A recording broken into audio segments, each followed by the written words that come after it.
Dude, you want to be in this video or? No, man, I'm still in pain from last night. You can take this video. I trust you. Okay.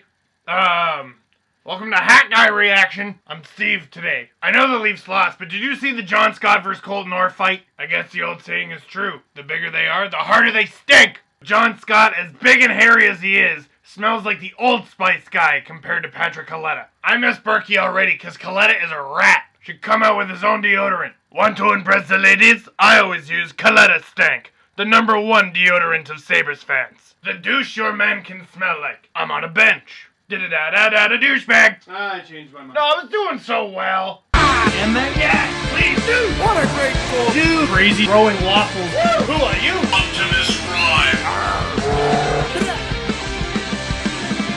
Sorry about that. Leafs lose 2-1 to the Buffalo Sabres. And that was the most Buffalo game that ever buffaloed. In that it was boring as balls. Well, it had redeeming factors. As my wise-hatted friend mentioned, there was the John Scott vs. Colton Orr fight, which, way to go Colton. Now, John Scott dwarfs Colton Orr. According to NHL.com, Colton Orr is 6'3", 222 pounds. But John Scott just stares down at him like Andre the Giant from Princess Bride. Anybody want a peanut? Scott is 6'8", 270 pounds. And Orr, with the deciding blow of the fight, takes him down with a body shot. And the second I see the fight start, I'm like, Colton's dead. And the whole time I'm just imagining like Joe Rogan and Bill Goldberg calling this fight. Oh, this isn't looking good for Colton. This is just a total size mismatch. Very true, Joe. But remember Forrest Griffin versus Anderson Silva. Things can happen at any moment. Oh!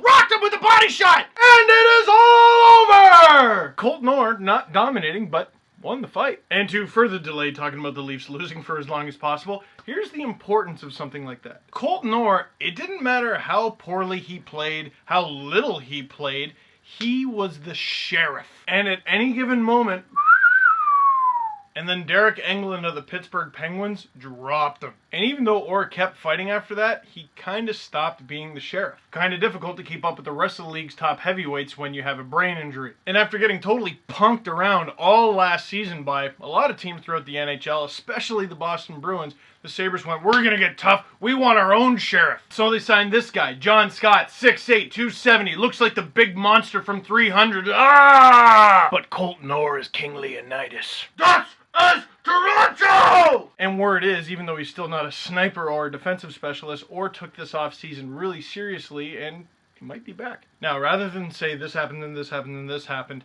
allow me to go after a group of people who I haven't really mentioned ever in LFRs. Leaf callers on the radio.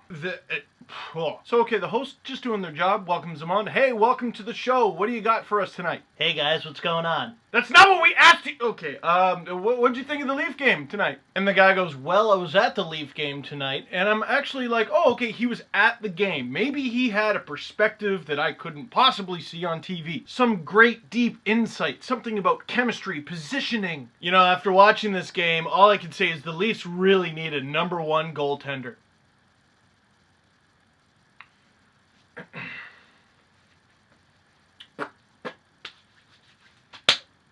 The Leafs lost by one of the lowest possible scores you can have in professional sports outside of golf, and what you took from it was bad goaltending. GTFO! The Sabres' first goal banked off Cody Hodgson. The Sabres' second goal was scored by Jason Pominville in alone on an odd man rush. Outside of that, the only way you can have a better game is to let in one or none, and I don't care who you are, Henrik Lundqvist, you're not going to do that very often. Especially if pucks are flying off Cody Hodgson and you're letting Jason Pominville in by himself. Did Ryan Miller look good? Absolutely. Did Ryan Miller look great? I would say he looked great. Did Ryan Miller look better?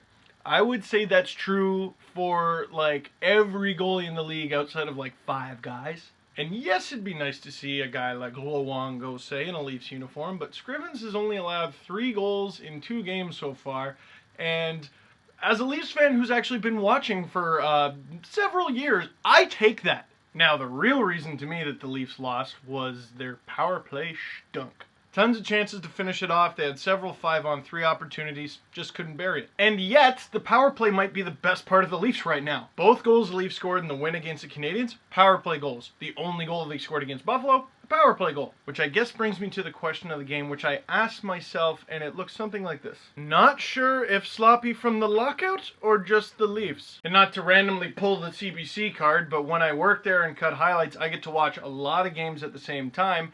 And most of the games Saturday night were pretty terrible. Like the first couple weeks of the season, teams usually look kind of off because, you know, it's the beginning of the season. But now, people look more off and like slightly out of shape. Now, I wouldn't say that's the Leafs. Their allegedly most out of shape guy, Kadri, has 2 goals. 2 of the 3 that they have. But still, the Leafs look kind of off, and the Sabres look kind of off. Everyone looks kind of brutal. And you see a guy like Vladimir Tarasenko on the St. Louis Blues. He's a rookie, but he's lighting it up. And I'm like, well, yeah, he's been playing hockey for the last bunch of months. On a line with Ilya Kovalchuk. I mean, the Blues are good, but this is almost a downgrade for him. So, you're never happy with the loss, but I'm not overly disappointed with this one. The Leafs' biggest problem over the last few years was keeping pucks out of the net, and over the last 2 games, they've more or less done that. And as much as I wanted the Leafs to go after Patrick Kaleta for what he did to Phil Kessel, I'm glad they actually tried to, you know, win the game. So my question of the video, what would you have done differently in the game against the Sabres, and what would you do differently going forward? Right now, because I'm really seeing nothing out of the Leafs' second line,